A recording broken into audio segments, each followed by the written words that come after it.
Hey everyone, and welcome to the How to Film Weddings podcast. It is episode 5. I'm joined by my good friend Nick Miller and a special guest, Rachel Silver from LoveStoriesTV. Nick, are you excited about this?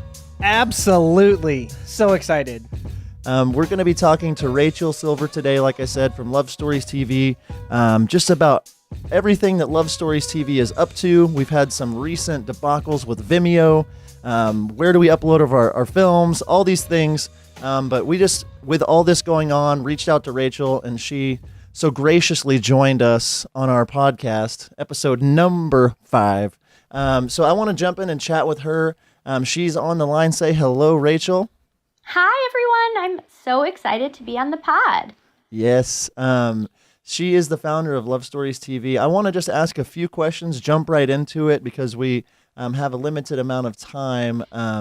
Just what is LoveStoriesTV? What is your background for those out there that may not know you or what you do? Tell us a little bit of the backstory, what it is, and give us the pitch on what that is. Sure. So LoveStoriesTV is a video platform for wedding planning and inspiration, and we connect families with the products and services, ideas, and inspiration they need for their wedding. And the way that it works in simplest terms is that wedding filmmakers or newlywed couples from all over the world upload their professionally produced real wedding videos, and they provide all the details about the wedding. So all the vendors who worked on the wedding, the designers they wore, the style details, the location, the venue. So then for people who are planning their wedding, they can come to LoveStoriesTV.com to either research a vendor or a venue that they've already heard of and they want to see video of it, because video is the best way to make a purchase decision. Or you can find what you're looking for. I want a filmmaker in Nashville, or I want a venue in New York, because all of those data and details are there. And then we also have a portion of our audience who's watching these videos because they're amazing and it's better than a rom-com or any other sort of, reality TV that they're going to find anywhere else. Nice. Yes, and it's been pretty cool to see you in the forums, and like you kind of came out of nowhere, and then like you're just kind of this force to be reckoned with, like this New York girl that came from the Midwest or something, and just is like, at all these. How many, like on the filmmaker side, do you know how many accounts and users, about that you have of, from the wedding community that are actually uploading videos, pretty regularly and that kind of stuff? Yeah. So we have about 2,000 filmmakers who upload videos, are active on LoveStoriesTV.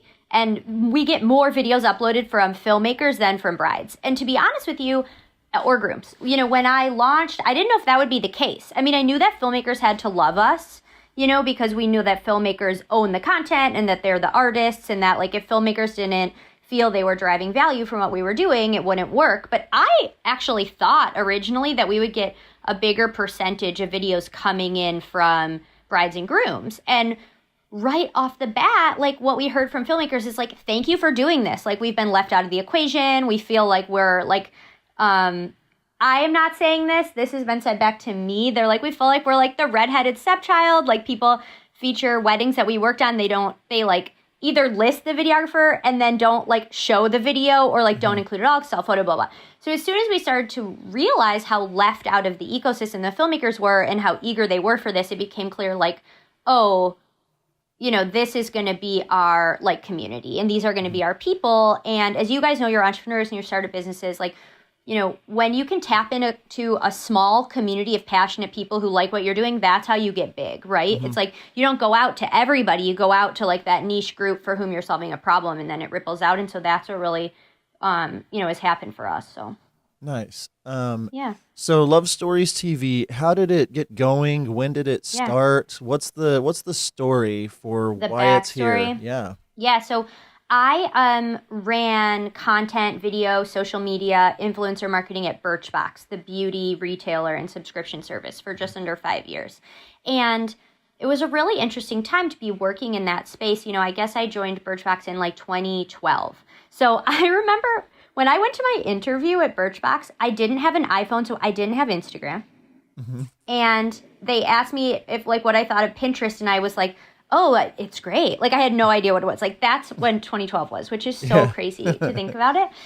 But so through my time at Birchbox, Birchbox was hugely successful. And part of the value exchange at Birchbox was when beauty brands would put their products in the Birchboxes, not only did we sell it for them, but we created content and did marketing for them. Right. And so what I realized really quickly was that what consumers want to watch and what brands thought they wanted was really different. So brands want like glossy content that like hits all the talking points and everything looked really perfect, and consumers want to watch like girls doing their makeup like in their bedroom, right? And so we were always trying to find like what's the middle, like how do we make our both sides of our customer base happy, the brands and the customers. And we would do that by like being in the videos themselves. So it was like someone who worked at Birchbox, it was like professional production, but like real people, whatever. And that worked really well for us. And so that's what I was always thinking about, like, how can we do this better? And how can we stop duplicating content? Like, if you go on YouTube, there's like 100,000 smoky eye tutorials. And I was like, why would we make another one? Like, I hated how there's just so much duplicative content. And those were the things that kind of kept me up at night, And I got married in 2013, and I had like nothing to do with my own wedding. Like, my mother and my grandmother planned the whole wedding. I didn't go to the venue till like the day of the wedding or the day of the rehearsal. And it was in Michigan. I live in New York. And my mother was like, do you want a wedding video? And I was thinking of what wedding videos were like 10 or 15 years ago, really different, right? Like you guys know, it's like a guy with like a giant camera and like a bright light in your face. And like, it's like, you watch your friends' wedding videos later and you see yourself like drunk, like on the camera being like, I love you so much. I was like, no, it's okay. Like spend your money on something else. And then I really regretted not having a wedding video. Even if it had been something cheesy, like you just don't remember the day and it's like the best of your life. And so that caused me to start paying attention to other people's wedding videos when I would see them on Facebook, like my sorority sisters or whatever. And that's when I was like, wait, this is the best content I've ever seen. Like, this is incredible. Like, this is what I've been trying to do in my job. Like, real people, real stories, professional production. You see all the products and services in the best light. And it's different every time. Every single one's totally different. And I was like looking around being like, do people know about these videos and like how good they are? Like, and none of the other wedding publishers in the space had anything for video. Like Brides will publish like a celebrity wedding video. Style Me Pretty would like pepper in video, like not all the time. And I was like, this is nuts. Like, video is the fastest growing type of content online. There's like so much research around the fact that like if you are researching a purchase decision, 4 and 5 millennials, I read this stat the other day. I mean, I already know this. There's tons of research. Go looking for a video before they buy anything. And like, even if you're not researching a thing you already know about, if you want to find something, video is the best way to do that. So it all really made sense to me. And then, we put a super simple site out there, and that's when what happened, what I said earlier, where like this community of filmmakers really embraced us and told us we were solving a problem for them and we didn't even realize they were having. So that's awesome. Yeah. I will say, I've been a part of a couple weddings where the photographers got, the wedding published on Style Me Pretty or Green Wedding Shoes, something like that. And Green Wedding Shoes is typically probably one of the best like big blogs out there, for video content. But I was like, they put my name on there. And I was like, come on, I worked, just as hard, if not, as anyone else. And, I'm really proud of this too. And all I get is a name where there's, these 50 photos or whatever. So yeah, that has been a definite thing that people are like, hey, where can I get my, video published or, on some site or a blog, something like that. And then, Love Stories TV is, the number one that I recommend.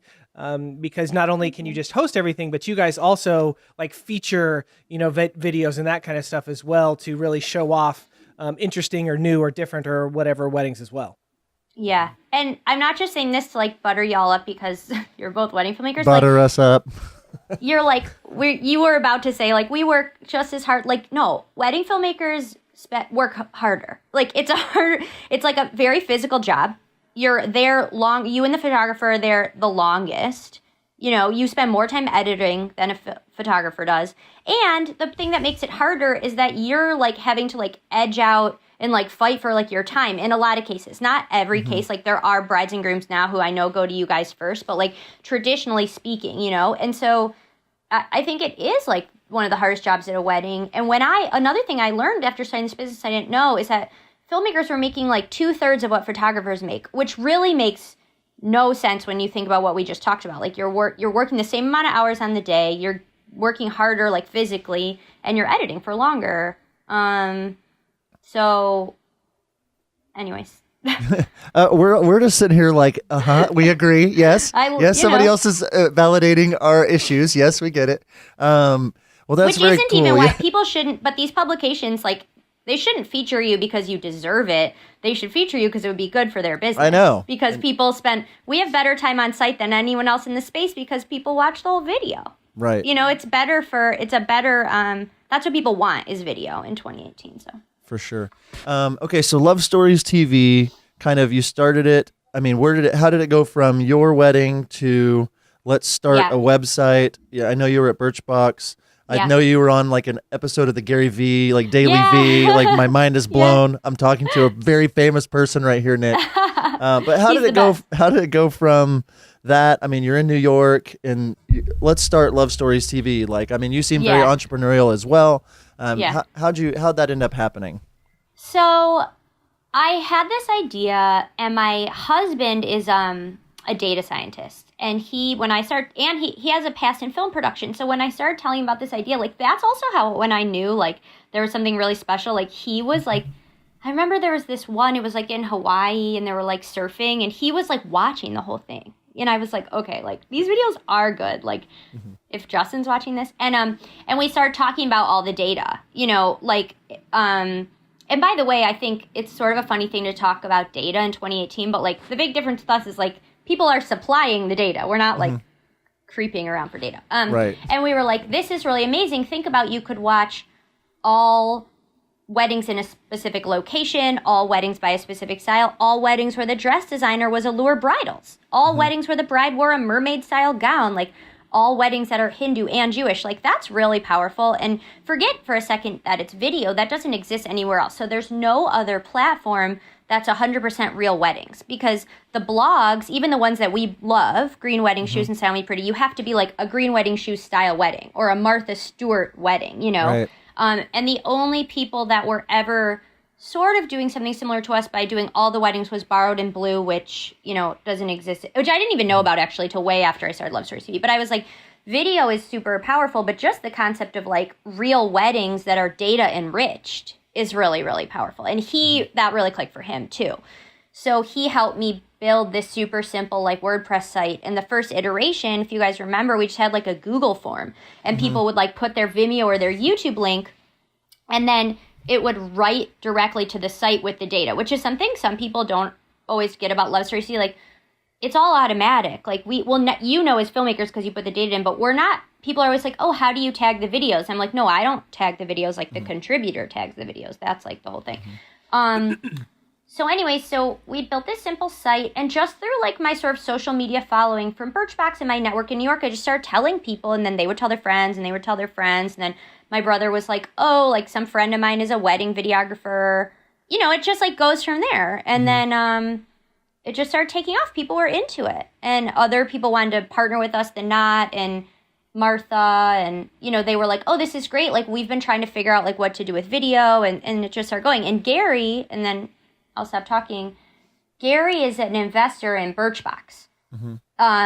So I know him, like, through that. And Gary's agency, we had worked with at Birchbox. So, like, I know people that work there and, like, kind of know him. And both of the Birchbox founders are investors in Birchbox. So they hooked me up with Gary, and I just wanted to meet with him to get like ideas from him and like sort of, you know, he's like amazing. And it didn't click for me till after how every single filmmaker like is obsessed with Gary. So actually just being on that, I didn't know I was going to be on the show. I just wanted to like meet with him.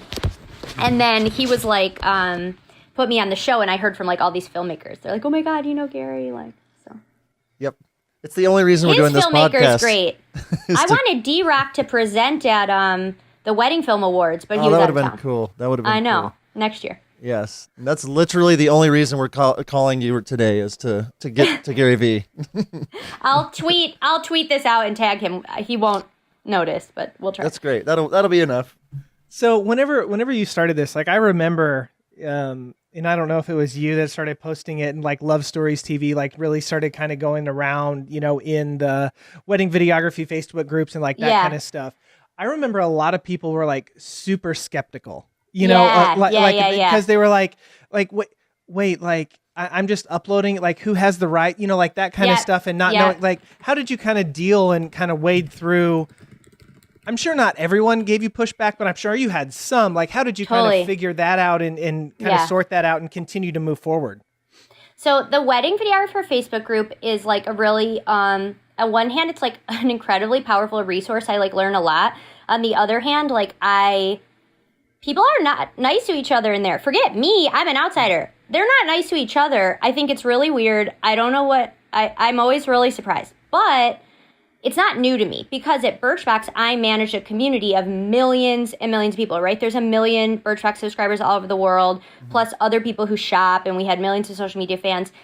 And the thing is, $10 a month is nothing if you love what came in your Birchbox, and all of a sudden feels like a lot if you got something you didn't like. So I was really used to, I managed a team of, some of the customer service team was on my team at Birchbox because it was social media. So I have like a lot of experience, like, and really learned early in my career, like you just kill people with kindness. Like you know what you're doing, you believe in what you're doing, you know that you're good and that you're honest, and like you just are prepared and you just have patience and just explain things to people. And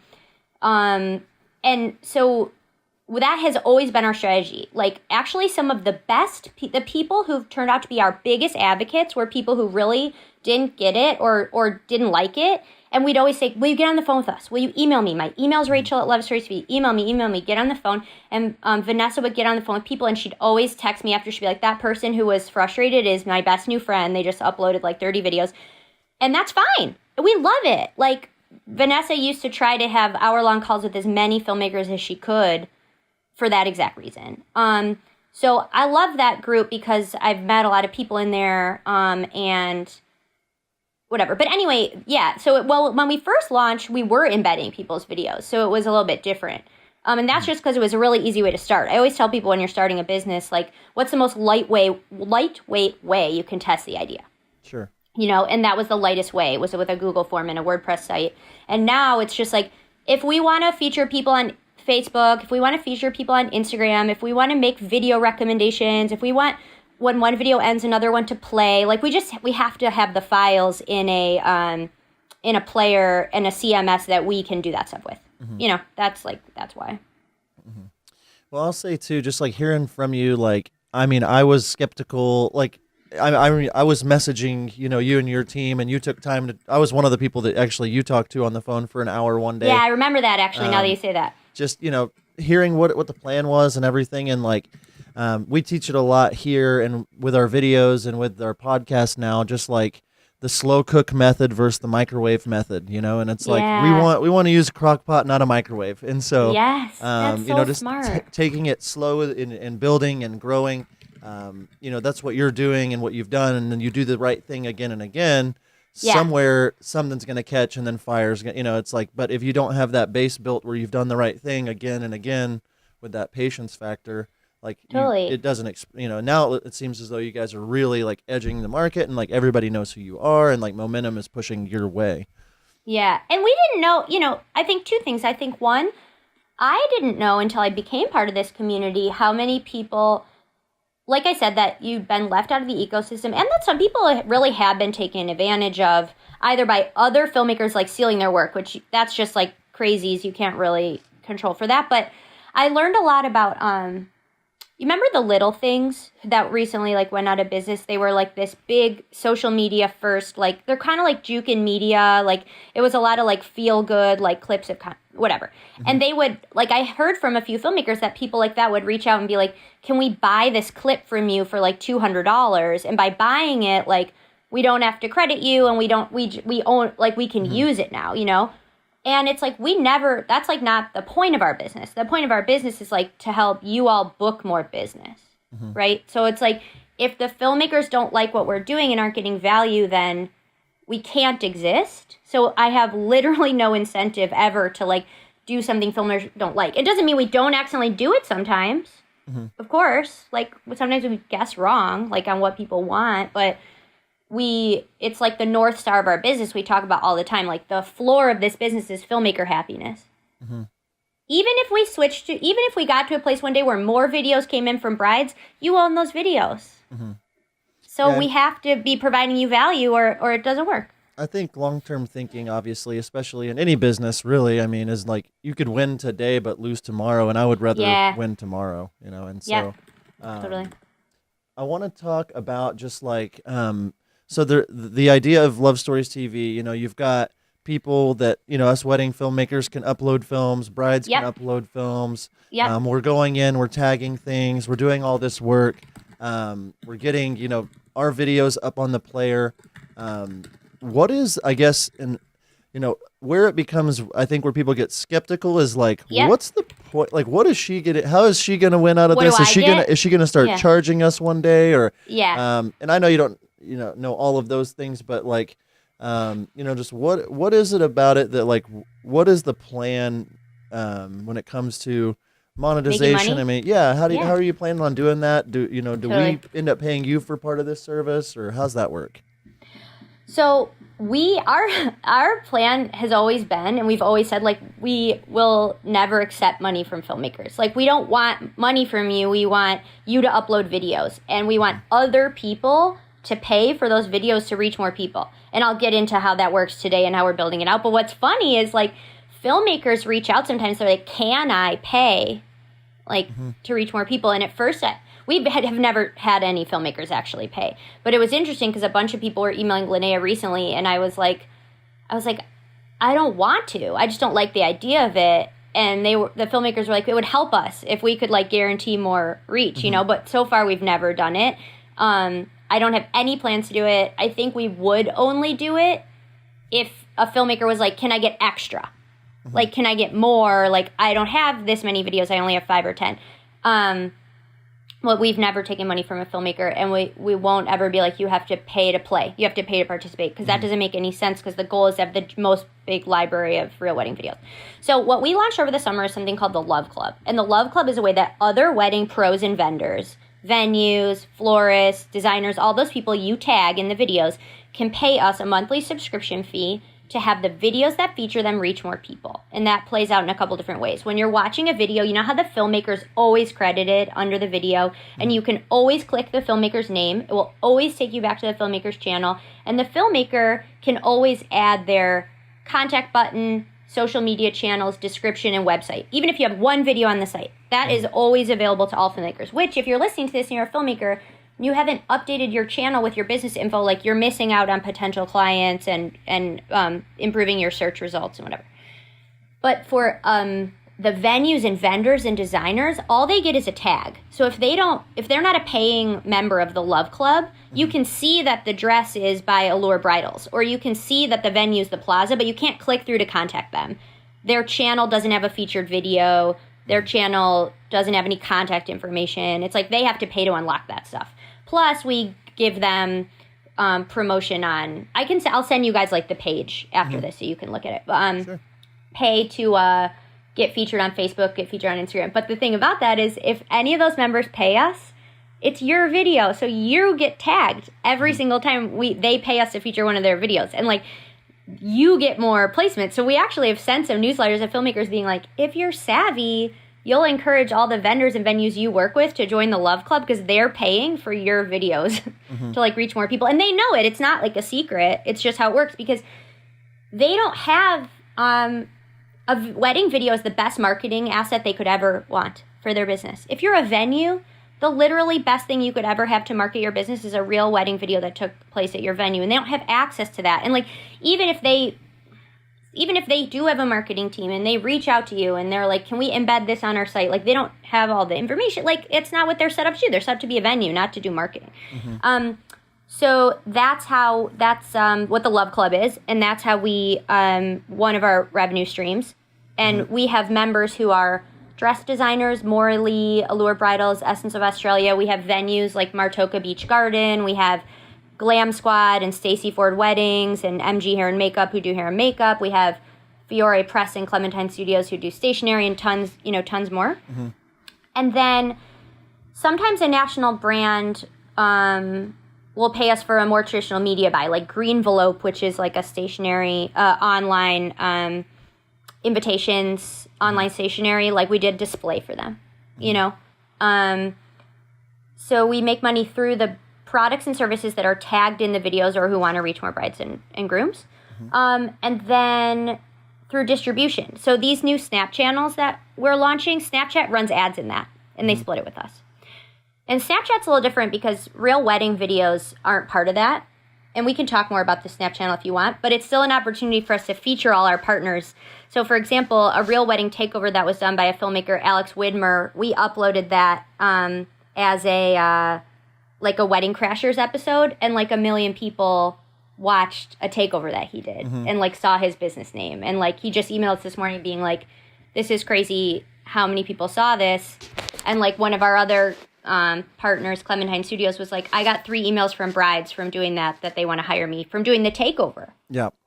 So anyways, so sort of the point is like, we just want filmmakers to upload their videos. We want filmmakers to be able to book more business, and we want the products and services that are tagged in those videos to pay us to leverage the videos to build their businesses as well. It just seems very mutually beneficial. Sorry, Nick. It just seems like a win-win, because you can't do Love Stories TV without our work, and like because you're, if you keep that as the North Star, like you say, like we will. It only behooves us to do it, because to upload our videos, to create content for your platform, because more people, as you do your job of making the megaphone bigger, getting involved with Snapchat. I mean, that's huge, obviously. Like Snapchat's not a small company. Right. And so like those kinds of things, and that's really cool to hear from you, that the mutually beneficial side of it. Nick, what were you going to say? Yeah, I know you kind of touched on it, some of the benefits of, people, us filmmakers, using your site, with your partner program. But what, like someone that, is new to this, doesn't really know, like, what's your elevator pitch, to say, hey, this is why you need to use Love Stories TV, for your wedding videos. Like, what would you tell them? For a filmmaker. Yes, for a filmmaker. Yeah. For a filmmaker, it's just book more business. If you can put your work on your Facebook and Instagram, and you can submit it to other blogs. And if the other blogs don't accept it, then it doesn't get published. So 100% of the work that gets uploaded to Love Stories TV is published there. So just by the nature of doing that, you're reaching the hundreds of thousands of people who use Love Stories TV every month to find videographers, venues, planners for their wedding. Plus, we might select you and put you on our Facebook or our Instagram or our Snapchat or our YouTube or our Amazon channel, and then you're reaching, potentially millions of people. Or you can take over our Instagram, which means you get to talk directly to brides. So our pitch is just like, use us to book more weddings, period.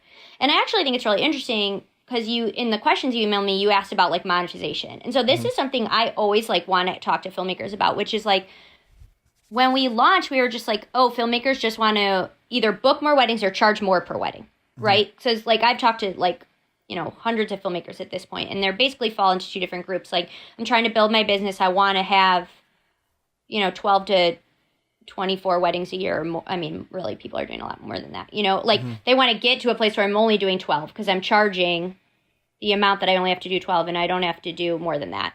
I don't have to do 4 weddings. So like, you either want to book more or charge more. But what I've learned over time from people like the 2 of you is that some people are like, okay, I'm kind of at a good spot. I'm charging what I want to charge. I'm doing the amount of weddings I want to do, but I'm still a filmmaker. Like, how can I, can I make money on YouTube, like from my content? Or can I make money from a podcast? And that we don't have solutions like that yet. But like, we could, if filmmakers are like, well, I can book weddings from YouTube and make money there. We would have to think about that. But I think that today you don't book a lot of weddings from YouTube. I mean, some filmmakers do. Like, he's raising his eyebrows. But, like, most filmmakers don't have, like, a big YouTube channel, you know. And the whole Vimeo issue has forced me, in the last year, we did a podcast just about growing your YouTube channel. Yeah. You're like a YouTube guru. Yeah. No. Guru. You are. Whoa. Your YouTube videos are good. Going from 200 subscribers to 5,500 subscribers for me on YouTube, and I am getting, it took, the crock pot method to like slowly build that, and every day we're adding more and more subscribers. But like I realized I don't want to shoot more than 20 or 25 weddings. You know, I am in a good position where, Right. you know, they're averaging, you know, a good chunk per wedding. Right. And so it's like, oh, well, what if I could, you know, put a video out there that gets 1 million Right. views and pays me just the same as the wedding Exactly. itself paid me. And so that's the huge draw for me for YouTube, and why I've pretty much moved everything over to that. My site is, you know, full of YouTube embedded videos. I no longer have a Vimeo account. You know, and that does lead into this whole, you know, discussion about Vimeo and what's been going on with that. Your player, what it's capable of. I don't exactly know, and I just was like, man, it would be cool to just kind of say, what are the plans with that? Like right now, YouTube, you can't customize it, and that's, I mean, unless you use like a third party. So right now, I'm uploading my videos to YouTube. I'm sending that to my clients. Some people use other, you know, platforms like MediaZilla, things like that. I think Nick uses MediaZilla. But like, to me, I just want as much reach as possible in front of brides. I want customization. I want to be able to upload in 4K. And so like, besides the customization part of YouTube right now, which they can hopefully fix, you know, it kind of answers all the questions that we have. So the player for Love Stories, how does that work? I mean, are we able to, you know, if I uploaded my video to your platform, is that something I can embed into my site? Is there customization? Tell me about how all that works, or maybe even the plans moving forward with it too. Yeah, totally.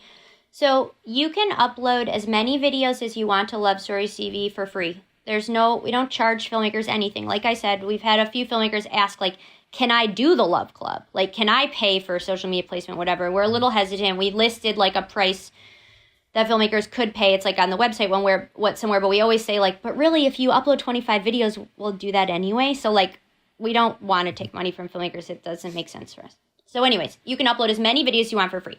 When you upload videos to Love Stories TV, they default to private, which people don't know. And we're trying to make that messaging better because people don't always get that. So you upload your videos to Love Stories TV, they default to private. They're in your account. No one can see them but you. We send you a link that you could send to a bride or groom to show them your video, or you could just host them forever. And like, you could never make them public. It would be sort of silly because making them public is how you're going to book more business and like get on our Facebook and get on our Instagram and get on our YouTube if you want to be there, which I'll talk about. But you don't have to. Okay, you could just store your videos with us. We just want filmmakers to use our platform. You could just store them and send them to brides or embed them on your website. So they're only visible on your website. And the player, what you're doing is you're uploading them to our Amazon. We use Amazon S3. That's where we store all your videos. We have tons of storage. They're super safe. It's Amazon. That's where all the biggest companies in the world store their files. And then we host them in JW Player. So JW Player is a player that media companies use. Hearst uses it. I think ESPN uses it. I think BuzzFeed uses it. It's just like it's a CMS and video hosting for media companies. So once you've uploaded your videos to us, then you can decide if you want to make them public. That's when you put in all the data and details. Rachel and Justin's wedding, Dunma Glass Golf Course, Charlevoix, Michigan, Jewish wedding, Rachel wore Tarakili, whatever. And then once it's public, it's on your channel, and then it's eligible to be featured on our homepage, on our blog, on our Instagram, on our Facebook. What we've started hearing from some filmmakers is that they don't want to be on YouTube. They're fine with Facebook and Instagram. They don't want to be on YouTube. So we're actually building out like a little like toggle thing. So for every video, you could say, I want to be on Instagram, but not Facebook or YouTube or Snapchat or Amazon. You know, like, fine. We think you should want to be everywhere. That's like how you're going to reach more brides. But fine. Like, it's fine. You know, we just want you to use the platform, and we just want you to be on the website and get the most benefit for you. And then in terms of embedding, right, so when you embed Love Stories TV videos on your website, it looks exactly like it looks on our website right now. So super clean. The title doesn't appear. It's just like a clean, beautiful player. We've started to talk about customization because you and a couple other people asked us. So my question back to you guys on the pod or for people listening is like, tell us what you would want because we can do it. I know what Vimeo offers, so I assume some people want the title, some people don't. Maybe some people want sharing, some people don't. Like, I can guess. But, oh, and we have 4K. Sorry, I forgot about 4K. You can upload 4K videos. Woohoo, 4K. That's a big thing for a lot of filmmakers. So yeah, we love it. It looks amazing. I would say that probably the biggest thing is that people don't like about YouTube on their website is just how clean it looks. Like, because you can't remove the title. The player has all the buttons and stuff at the bottom, and like whenever I had my Vimeo embedded on my website, it was like all there was the play button and then the pause button. Like you couldn't do anything else. And I think that would just be the guess that a lot of people would like just something really nice and clean and simple that they can put on their site. And I know too. And that's actually what ours defaults to. It definitely is clean and simple. It's if you wanted more things on there. Right. I know that like on Vimeo, I liked having like the colors that I wanted, like there, you can customize like the play button is a different color, or like, if you use this certain color green that you're, on brand for you. Like those kinds of things. That when you scroll over the title, it highlights it that color. It just the ability to like brand it instead of it feeling just like a YouTube video is all that we're really looking for. Is that if we want the title, if we don't want it, like just toggle on off kind of buttons. And on Vimeo, you can save presets, so it's like 2018 blog. Click a button, and that's how it would upload to my Vimeo player.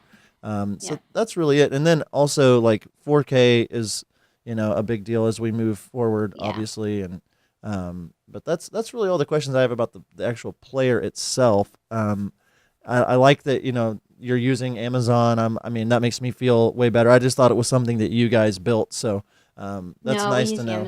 Amazon. Okay, so the main thing that I think that I've seen just like frustration in like we're giving these videos and we're uploading these videos, and you're able to use them, and you're putting them on your YouTube channel. Are you monetizing let's talk that? about Like, let's get. So we don't monetize our YouTube. That's the thing people don't know. But people are funny because it's like, well, you're using my videos to make money. Like they're looking for a catch. We are. And so sure, we are. I mean, LoveStoriesTV is a business, so we can only do all this stuff for the filmmakers if we run a business. We're not hiding that ever. We do advertising. We do local advertising with the vendors and venues who you guys tag in the videos, and then we do national for people who want to reach our brides. And then, like I say, we do. So actually, Snapchat we monetize, but your videos aren't on Snapchat. You can be if you work with us, and we are always looking for filmmakers who want to do takeovers, but it's not your videos. And Amazon is, and we always notify people when they're on Amazon. So if anyone ever wanted to be taken down from it, we would. That goes for our whole site, by the way. You can email LoveStoriesTV anytime for any reason and say, I want my video down. And well, now you can control to take it down, but we would take it down from any social. And, we talked about it recently. We were like, let's just let people decide before. It never happens. No one's ever asked to be taken down from like Amazon or something. People are like, I can't believe I'm on TV. But like, we don't, we're just trying to make you happy, Yeah. But for YouTube, okay, I think this is really interesting. I've been fascinated by this where people are dying to be on our Instagram. They love being on Facebook, and YouTube people get a little weird about. So we don't monetize on YouTube for a couple of reasons. One, we only have 10,000 subscribers. We're not going to make any money. Even our biggest video that has 1 million views, like it's not that much money for us. Like we'd rather just have a huge YouTube and grow our audience and monetize other ways. So we're not right now. Two, YouTube sometimes inaccurately flags music licensing, and like we're not going to dig through. So we just, if it flags it, we just like leave it be because it's not like a big priority for us. And we know that we have the right to use it, but we don't need to monetize it. But I don't know, YouTube just feels different to people. So if they don't want to be on there, it's totally fine. I mean, I think they should. YouTube's actually super powerful, like for search. And we put the filmmaker's name in the title of all the YouTube videos, and our YouTube channel is growing really quickly. So it's actually like a great way for you guys to reach more people. But like, we don't want to make people unhappy. So we're actually, now we just let people tell us if they don't want to be somewhere. And we're going to be like building it in there just because why not? With your YouTube, channel, have you talked about, either putting, filmmaker's website or a link to their YouTube channel in the description or something like that or are you not wanting to do that, I guess? No, we always, the best thing that can happen for me is that you book a wedding from LoveStoriesTV. Number one best thing that can happen. And people do all the time. And we are going to do a better job of telling those stories and those testimonials. The first thing I check every day is the bookings at. How many emails went through bookings at yesterday for filmmakers or vendors or venues. That's how we grow, right? I met with the CEO of Wedding Wire like a few months ago. I just wanted to like meet everyone in the industry. He's super, super nice guy. And he was like, the number one metric, all I care about in my business is do wedding pros book weddings because of me. Because if they don't, like, people won't want to use this. And I think he's smart. But, okay, so in all the YouTube videos, we put you in the title and we link to your channel on Love Stories TV. And on your channel, people can contact you. They can go to your website. They can go to your Facebook. They can go to your Instagram. They can watch all your videos. And we do it that way because we want people to come to Love Stories TV and learn that there's a bigger thing back there. Not because we're trying to, like, block you. Like, sure. Like I say, we want you to book weddings. Right. I think that makes sense. I just because one of my videos has 150,000 views on your channel. So I was just wondering. Humble brag. Hey, you had a little. I love it. You had a little humble brag earlier, so I just wanted to make sure. Like, I know my name is in the title, but I didn't know how, if someone wanted to find me, if there was, because I haven't really looked, but linking to my Love Stories TV channel so that they can, find us if they want to. That's in there. So I'm looking at it now because I remember this one. Groom's reaction is priceless, right? So we say in here, Kylie and Gil. Kylie and Gil's wedding film is produced by Wild Oak Films. Watch more of Wild Oak Films and hire them for your wedding here. And it links to your channel. Plus, see the full vendor list for Kylie and Gil's wedding here and links to their video page. But you know what I do want to start doing? You know how on a YouTube video, you can tag video credits? Mm-hmm. I was thinking about this recently. We should really be finding out which of our filmmakers have YouTube channels. That was my next question. Do you have a YouTube channel? Yeah, Nick? we both do. Yeah. Okay, so let's do this right now. So we can say cinematographer, what is it, lovestoriestv.com YouTube. Yeah, Wild YouTube, Oak Films. Wild Oak Films. Let's see. I gotta look it up. But anyway, I was just thinking about that the other day because I was like, oh, that's just like one more place we can like make our filmmakers happy. Yeah. So we need to start finding out from people who has a YouTube channel. And I think, too, one thing that there you are. Okay, tell me how this looks. I'm going to tag you now. I want to see, like, how it shows up.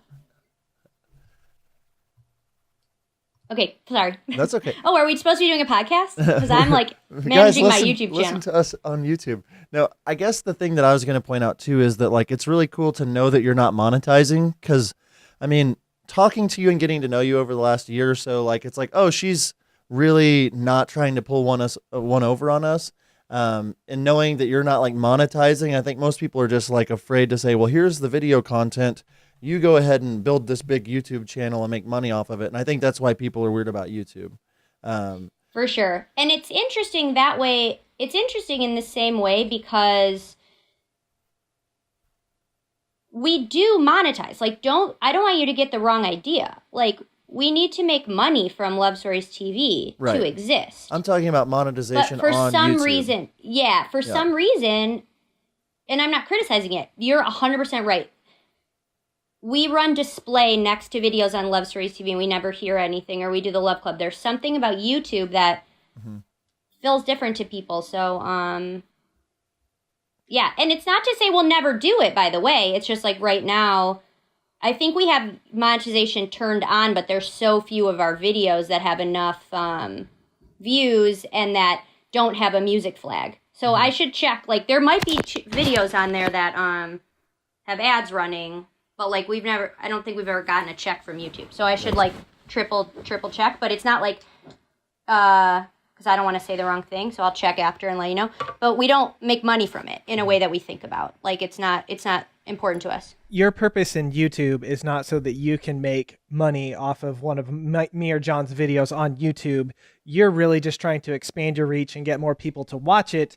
And I don't know, you might have something where maybe you get 10. I think people also have a misrepresentation of how much money people make on YouTube. Like, it's, I'm going to look like, right now. Good luck finding anything too on that. But I mean, there's videos that have millions and millions and millions of views and they're only getting, 3 cents, for every like 50,000. Totally. I mean, it's not a ton of money. That's exactly what I'm saying. So I do want to be super clear. There might be videos on our channel that have ads running on them. Most of them can't because we've got like music and we just don't mess with it. And two, it's not even something I know if we've made a few dollars, because we have 11,000 subscribers. We have one video with like 1 million, and like, yeah, yours, Nick, has like 150. That's pretty big for us. But which is still, it's actually sort of amazing how fast YouTube, there's power in numbers, right? There's power in a platform. So it's going to be easier for us to get a giant YouTube than it's ever going to be for any of you guys, because we can work with you to get the videos that you think would do best on YouTube on there. And then by working all together, you're all going to reach more people. And that's the network effect. Agreed. And I think that one thing that like would sell, like moving like from the monetization on YouTube, like I want to upload to YouTube because there's like, oh, well, at least I can make some more money doing that side of things. So I know that it's not currently happening on, Love Stories TV, but if I were to get, some type of monetization from Love Stories TV, I know that the majority of the videographers that are out there in the wedding world would be like, yeah, I mean, if I'm getting, for every million, 10,000 views, I'm getting $50 or something, like anything at all, like gives them the incentive to do that. So that's just feedback for me. Like if there is ever a way for monetization, I think that's where like, the allure of, oh, I'll make so much money on, YouTube videos is, why most people are like really doubling down on the YouTube side of things. No, it's really smart. It's really smart. Just like to your point, it's like the perception. Perception is like everything. And I think that's something it's like I say, there's different groups of filmmakers. There are filmmakers we work with that they really just want to book more weddings and charge more for them. And there are filmmakers who, I said this already, but who are kind of there and they're looking for more. When it comes to, YouTube is, it's owned by Google, but it's rivaling Google as like one of the number one search engines, in the world. And it's the second biggest search engine after Google. That's 100%. Right. And, I looked at it. There's so many registered, users, like it's pushing 1 billion, if not more, registered users on YouTube. But the thing is with YouTube is, yes, there's wedding videos, but then there's so much other content, that you have to sift for to find. The nice thing about yours is that you are wedding videos. Like that's it. Yes. And if a bride in rural, Colorado finds your website, like she can literally find anyone in the entire country or possibly in the world. So you said that you have about 2,000, filmmakers that have uploaded wedding videos and stuff. What's kind of your, unique maybe viewers that you're having come to your website, each month just to watch wedding videos? What's that number like? Yeah, totally. So, we don't like release the exact number today, but hundreds of thousands of people come to Love Stories TV every month, visit Love Stories TV every month, and eat and watch wedding videos to find products, services for their wedding, and they are averaging like 2 pages a user. So our page views are like double what our users are, and then across all of our other channels with Instagram and Facebook and now Snapchat and YouTube, we're reaching millions of people. And so the reason like we talk about that second number is because that's actually what matters. Because if you're on our Instagram and we tag you and we link back to your channel and you have a video that does great, like you're going to get more from that Instagram post from us, than you would just a regular video on the site. And I think that what you were saying, it's like qualified intent is like how I talk about it a lot with like YouTube versus our site. You guys should put your videos on YouTube also. Everyone on Love Stories TV should also put their videos on YouTube. Why wouldn't you? It's going to help your SEO for your website. Like, it's going to help you. You might get a video that goes viral. Like, you don't know. But on the flip side, like, so you should do that. I talk about this in our newsletters. Like, if you're not listening to our newsletters, like, people are like, I don't know all the vendors to tag on Love Stories TV. I'm like, you should be asking for the vendors for your own website and for your own Instagram and your own Facebook. And then you'll have them for us, which I want. But like, if you tag all those vendors in a video on Instagram, they're all going to get tagged. They're all going to like and comment. Your Instagram's going to reach more people. If you tag them on your website, then when someone goes and Googles them, your website might get a search result. Like, you should be doing all this stuff to build your own businesses. But it's power is in numbers. So even if you do all of that, you're never going to reach as many people every month as we can by working with all of you guys together. And because the thing about YouTube is like, okay, both of you have are like really talented wedding filmmakers. Like, you know that you're both like really successful. There are two kinds of wedding videos, okay? In my like experience, there are ones where the whole thing is just really pretty. The whole video is just really pretty. But maybe nothing happens that's like a wow moment. That doesn't mean it's not a good wedding video. That doesn't mean someone getting married at that venue doesn't want to watch it, or someone researching you doesn't want to watch it, or the bride and groom or the planner. That video of yours, Nick, on our YouTube where the groom cries, that's what goes viral on YouTube. And you can't control if the groom cries in every one of your videos. So even if you have a YouTube channel, it's probably not ever going to get as big as ours where we're almost only putting grooms who cry.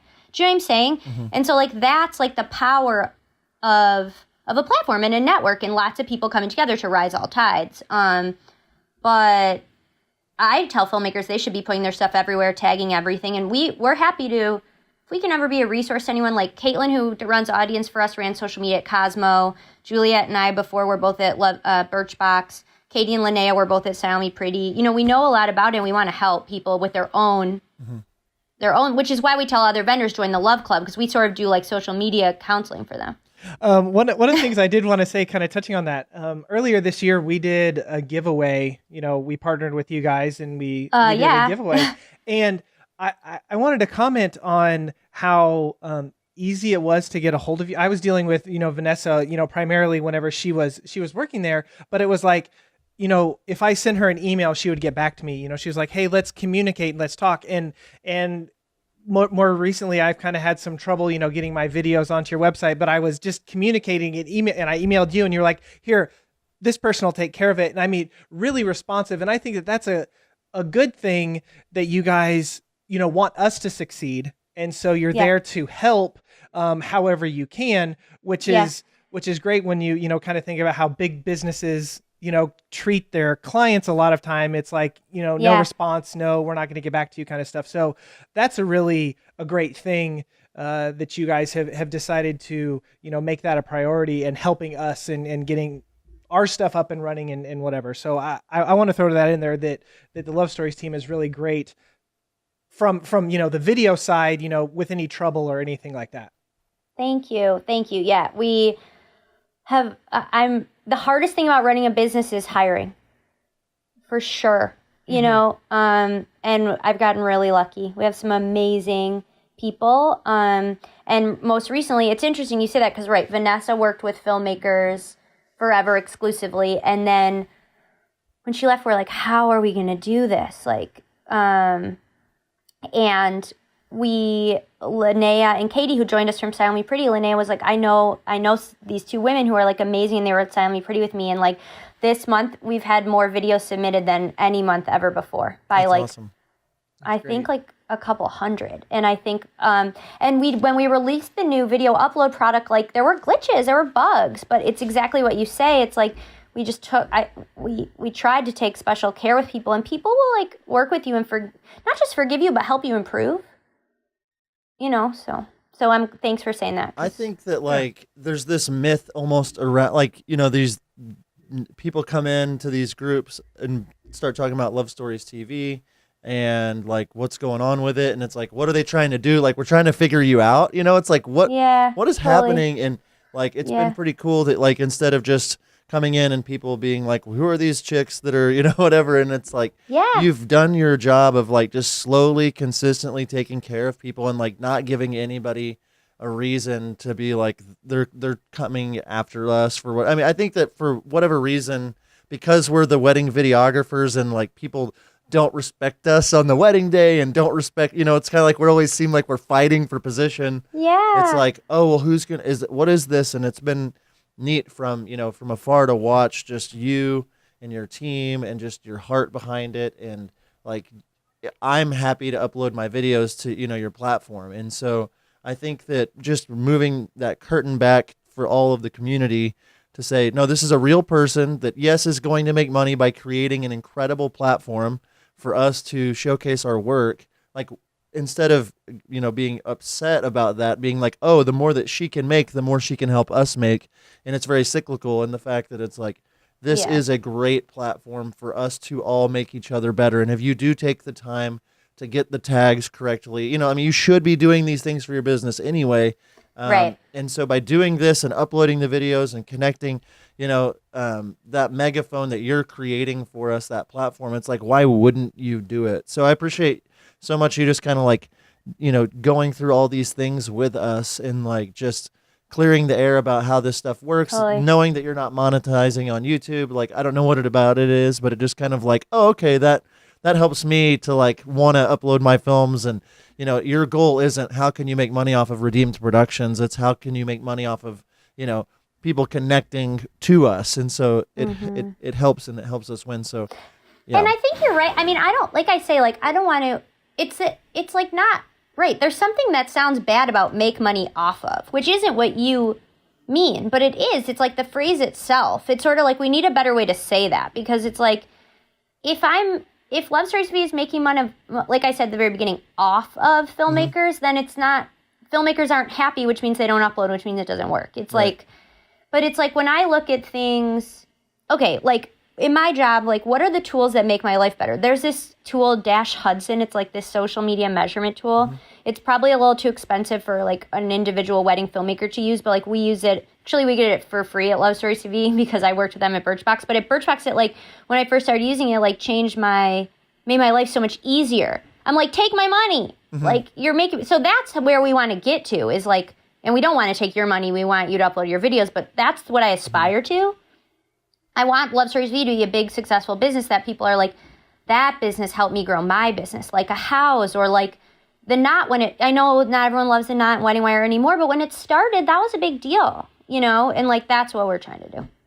I want to say, you're talking about kind of like growing and expanding your business and, what's your Instagram following? Like what do you have? Are you in the Love Stories TV? Yeah. It's like 25,000. Okay. It's not that big. Okay. But yeah, need to get it bigger. Not, right. But we partner with, and I mentioned on this, we partner with you guys. We did a giveaway. And so for our wedding, I did a takeover on your and I was really frustrated by doing that because my phone kept blowing up all day from all of the comments and like the stuff that like people were just tagging. So I guess the point that I'm making is, like I was able to reach those people like that I wouldn't have been able to reach on my own. That's and exactly it's not right. and it's not just like a following where, we have all these bots or whatever to make our numbers. Like it's real people that actually are tagging and commenting and messaging and stuff like all the time. And from that, partner giveaway that we did, we're filming a wedding in Wichita, Kansas. We're filming a wedding in Austin, Texas. We're filming a wedding in Raleigh, North Carolina. We're filming a wedding in St. Louis. We're filming, I got a couple inquiries in upstate New York, all from like the Love Stories, That's community, amazing. Which if I wouldn't have reached out, to you guys a while ago and said, hey, are you interested in, maybe doing a giveaway or something, which ended up working out, like we wouldn't have gotten that stuff. So, we're helping promote you, but you're also helping promote us. And I don't know, I think it's a great platform, and especially talking to you and hearing you that, you're not like trying to rip us off. You're like, I don't want to make money off of you guys. I want it to come in from other ways if possible. And totally. Just hearing your thoughts about it, your heart about it, really encourages me and makes me want to, push your platform even more. And we think, so first of all, thank you. Second of all, I'm make you do a testimonial for the website that you got those weddings. Smart lady. You're like making my whole day, like I'm going to cry on the pod. But the other thing is too, is it's like what we really believe is like, and so this has been really interesting, is we spent like 2 years just forming relationships with filmmakers. That was Vanessa's whole job. Now we have other people working on that too. And we really didn't focus on other people in the wedding industry, because that wasn't what we were doing. We just wanted filmmakers to love us and like put videos.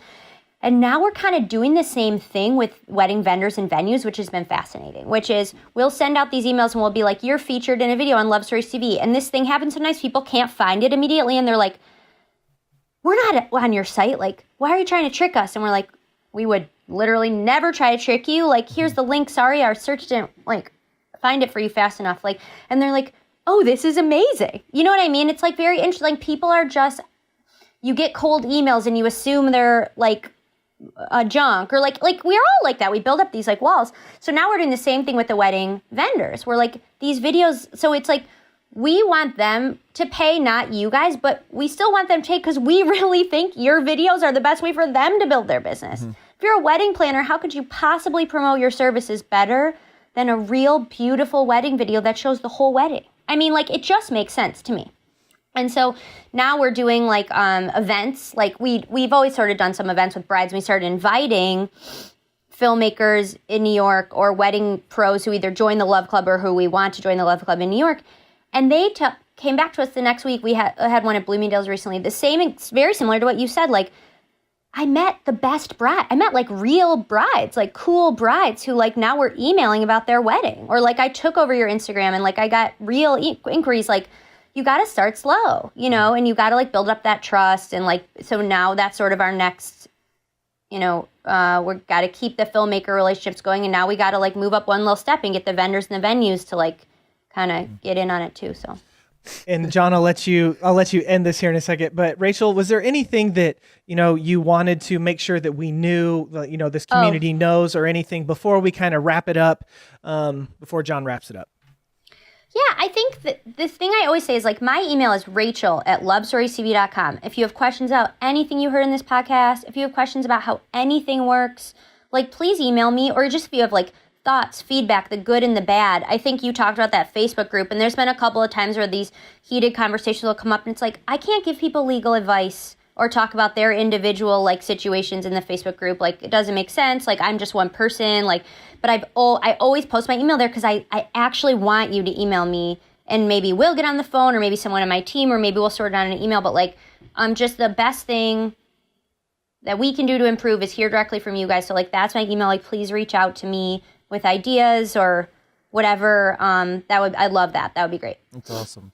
Well, first of all, thank you seriously for taking your time. I know you're a busy lady, and I do want to encourage the listeners out there, like, you know, put in that extra work to just get those tags, to upload your videos. I mean, what could it hurt? So, I mean, there's so many more things we could talk about. We will have to have you back on the pod. Anytime. But, you know, I really do appreciate it. If you're not uploading videos right now to Love Stories TV, definitely get on there, try it. It's so easy to do.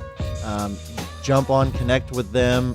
I'm really excited to see what you guys do in the future. Again, from all of us here, thank you so much for being on, and we will see you guys in the next podcast. See ya.